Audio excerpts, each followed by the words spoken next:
Hello, my dear students. My name is Shakti and I am an English lecturer since last 20 years.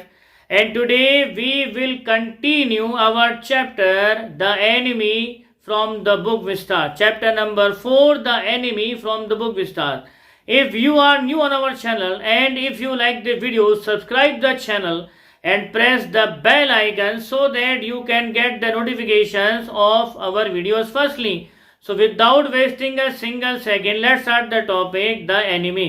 तो previous part में हमने पढ़ लिया था कि जनरल तकीमा सजेस्ट करता है कि मैं मेरे किराए के असैसिन से थे इसको मरवा देता हूँ, आज जो है तुम उस रूम का दरवाजा खुला रखना। तो सदाओ घर आता है, थोड़ा खोया खोया रहता है, लेकिन ये बात वो जो है हैना को बताता नहीं है। तो रात को जो है उसे नींद नहीं आती है सदाओ को, वो वेट करता रहता है कि जो असैसिन से वो आएंगे अपना काम करेंगे। तो उस रात को वैसे नींद आई नहीं उसको, और सुबह जाकर के भाग करके सबसे पहले उसने चेक किया टॉम का कमरा, तो वो तो बिल्कुल सेफ एंड साउंड था।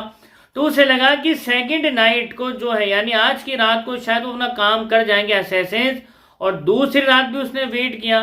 तो दूसरी रात के बीत जाने के बाद में दोबारा से मॉर्निंग में वो टॉम के कमरे में भाग करके गया, लेकिन टॉम फिर से सेफ और साउंड मिला। तो उसको लगा कि तीसरी रात जो है वो काम कर देंगे असैसिन। तो थर्ड नाइट को वेट करता है कि आज तो 100% जनरल के असैसिन जो है अपना काम कर जाएंगे। तो उसको जो है आधी रात के बाद बहुत तेज क्रैशिंग की आवाज आती है, और ये तेज आवाज सुन करके हैना की नींद खुल जाती है। बच्चे भी रोना स्टार्ट कर देते हैं। तो हैना कहती है कि मैं देख कर के आती हूँ क्या है।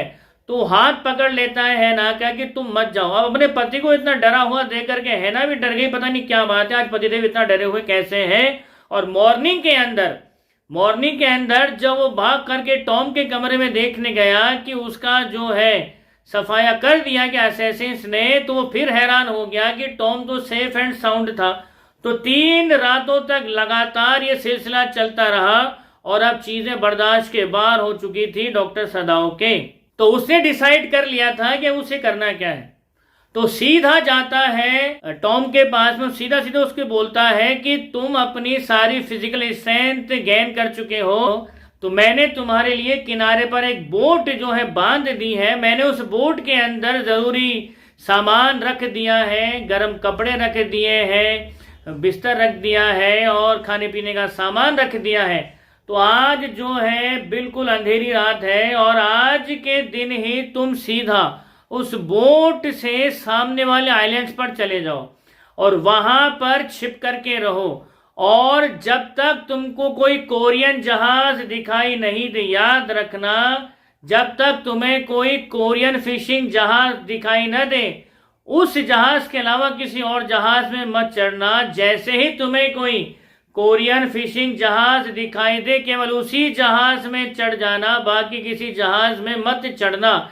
और अगर मान लो थोड़ा समय ज्यादा हो जाए और कोरियन जहाज दिखाई ना दे और तुम्हारा वो खाने पीने का सामान खत्म हो जाए, तो आइलैंड के पास में पानी की गहराई मात्र 6 फीट है। तो तुम वहां से मछली पकड़ लेना, लेकिन मछली को बिना पकाए ही खाना, क्योंकि अगर तुम रोशनी करोगे, अगर तुम आग जलाओगे तो पता चल जाएगा आइलैंड पर कोई है।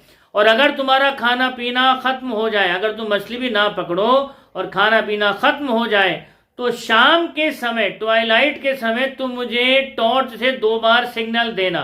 और इसके अलावा भी तुम डेली मुझे जो है ट्वाइलाइट के समय जो है टॉर्च से 1 बार सिग्नल देना कि तुम सेफ और साउंड हो। तो ये सारी इंस्ट्रक्शन देकर के वो जो है विदा करता है टॉम को जो है अपने घर से। तो अपनी जो टॉर्च है, लाइट है, वो सीधा हैंडओवर कर देता है टॉम को कि ये तुम्हारे काम आएगी। अब जाते जाते जो टॉम है वो बड़ी हैरानी से देखता है सदाओ की तरफ, बोले डॉक्टर सदाओ, आज आप दूसरी बार मेरी जान बचा रहे हैं, आपको पता है ना आप क्या कर रहे हो। डॉक्टर बोलता है हाँ पता है मैं क्या कर रहा हूँ, अब तुम यहाँ से सेफ और साउंड बिल्कुल सेफली यहाँ से रवाना हो जाओ।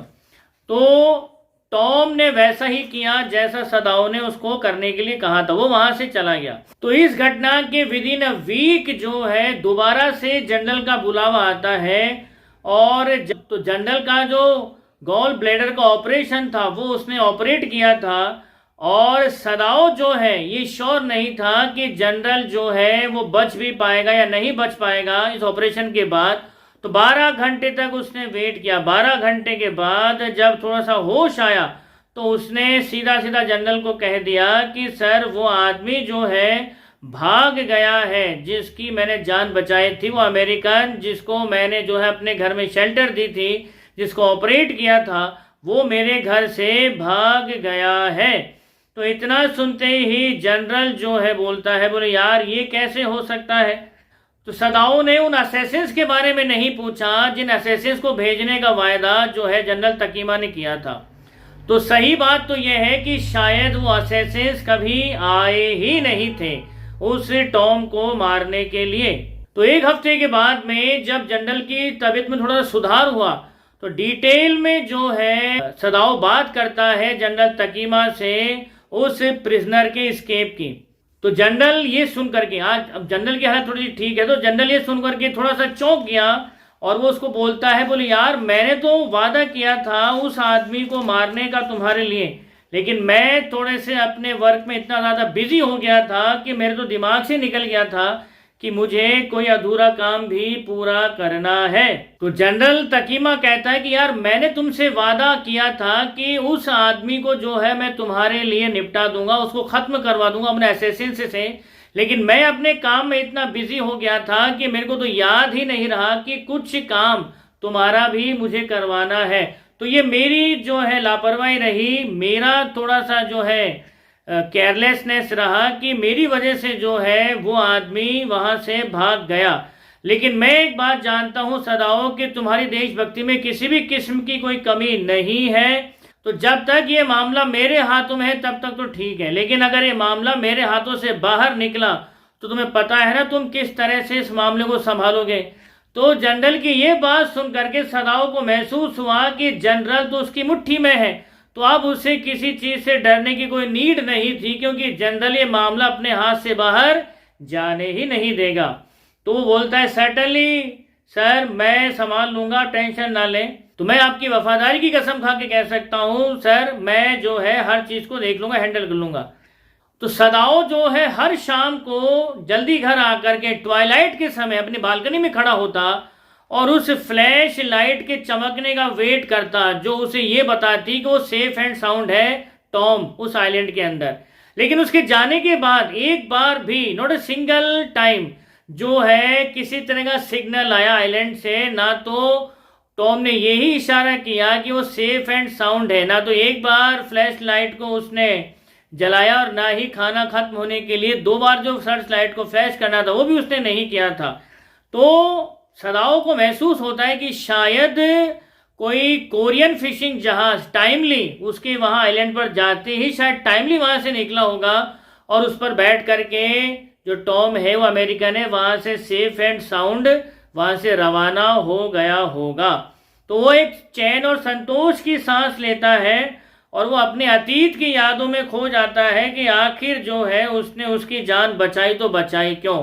तो दरअसल बात उस समय की है जब वो एमबीबीएस करने के लिए यूएसए के अंदर जाता है। उस समय अमेरिकन और जापानीज के बीच में तल्खी इतनी ज्यादा बढ़ चुकी थी कि यूएसए के अंदर किसी भी जापानीज को जो है वेल तरीके से ट्रीट नहीं किया जाता था। लेकिन इसके बावजूद भी उसके अमेरिकन जो मेंटोर थे उन्होंने उसको किसी भी तरह से, किसी भी वे में, किसी भी प्रकार से एजुकेशन देने में, डॉक्टरेट की, सर्जरी की जो है किसी भी तरह की कोताही नहीं बरती। उन्होंने उसके साथ किसी भी किस्म का दोगला सलूक नहीं किया। As a mentor, as a teacher वो उसे खुले दिल से सिखाते रहे, वहां उन्होंने कोई भेदभाव नहीं किया। जबकि उस समय अमेरिकन और जापानीज में तल्खी और कड़वाहट बहुत ज्यादा बढ़ गई थी। और दूसरी बात, उस समय डॉक्टर सदाओ को जो है वहां रहने के लिए कहीं भी जब जगह नहीं मिल रही थी, उस समय जब डॉक्टर सदाओ को अमेरिका में रहने के लिए कहीं भी जगह नहीं मिल रही थी, क्योंकि अमेरिकन के मन में जापानीज लोगों के लिए पहले से प्रेजुडियस था, पूर्वाग्रह था, जिसकी वजह से उसको जो है बड़ी डिस्गस्टिंग और बड़े हेट्रेड से देखा जाता था। लेकिन इसके बावजूद भी उसे यूएसए के अंदर ही एक ऐसी बूढ़ी महिला मिली जिसने जो है अपने घर में उसको शेल्टर दिया, रेंट से उसको कमरा दिया। और इससे बड़ी बात ये हुई कि जब वो बीमार पड़ गया था तो उस मकान मालिक औरत ने एक माँ की तरह जो है उसकी देखभाल करी थी, एक तरह से उसकी जान ही बचाई थी। तो वो दोनों ही अमेरिकन थे। वो मकान मालकिन भी अमेरिकन थी, उसको एमबीबीएस सर्जरी और मेडिसिन की पढ़ाई करवाने वाले डॉक्टर भी अमेरिकन थे। जबकि उस समय अमेरिकन और जापानीज के अंदर दुश्मनी और कड़वाहट बहुत ज्यादा बढ़ गई थी। तब भी ना तो उसके उन अमेरिकन मेंटोर्स ने, ना ही अमेरिकन सर्जन्स ने, ना ही उस अमेरिकन लैंड लेडी ने उसके साथ में किसी भी तरह का दोगला व्यवहार किया। तो जब उन्होंने एक पर्सन के साथ जो कि लॉजिकली उनका दुश्मन था, जब उसको सही वे में ट्रीट किया एज अ कॉमन पर्सन, तो वो तो डॉक्टर था, तो उसका तो फर्ज है किसी भी इंसान की जान बचाना बिना ये देखे हुए कि ये दोस्त है या दुश्मन। तो जो अच्छाई के बीज जो उस समय अमेरिका के अंदर उसके दिल में बोए गए थे उस लैंड लेडी के द्वारा या अपने मेंटोर या टीचर्स के द्वारा सर्जरी के, मेडिसिन के, वो बीज एक बहुत बड़ा अच्छाई का पेड़ बन चुके थे। और उस अच्छाई के पेड़ के नीचे ही, उस अच्छाई के पेड़ की छांव में ही जब टॉम आया तो उस टॉम की ना सिर्फ जान बची बल्कि उसने महसूस किया ह्यूमैनिटी की उस वार्मथ को, जो वार्मथ कहीं गायब हो गई थी। और टॉम वो अकेला शख्स था जो जाकर के यूएसए में ये बताने वाला था कि जापानीज जो है दुश्मन नहीं है। एक जापानीज ने दुश्मन होने के बावजूद भी उसकी जान बचाई है। तो ये एक घटना जो है एक ऐसा पॉजिटिव मैसेज देने वाली थी जो शायद लोगों को ये समझाने में हेल्प कर सके कि दुश्मनी तो जो है क्षणिक होती है, लेकिन इंसानियत और मानवता सदा सदा के लिए होती है।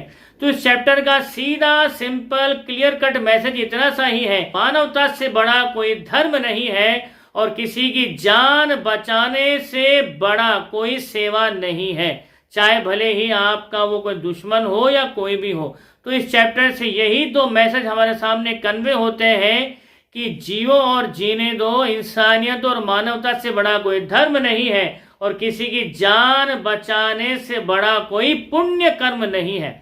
इन शब्दों के साथ मैं अपने चैप्टर को एंड करता हूं। हम फिर मिलेंगे किसी चैप्टर के इन डेप्थ एनालिसिस के साथ में, उसके इन डेप्थ एनालिसिस के साथ में। तब तक आप खुश रहिए, मुस्कुराते रहिए। जय हिंद, जय भारत, वंदे मातरम।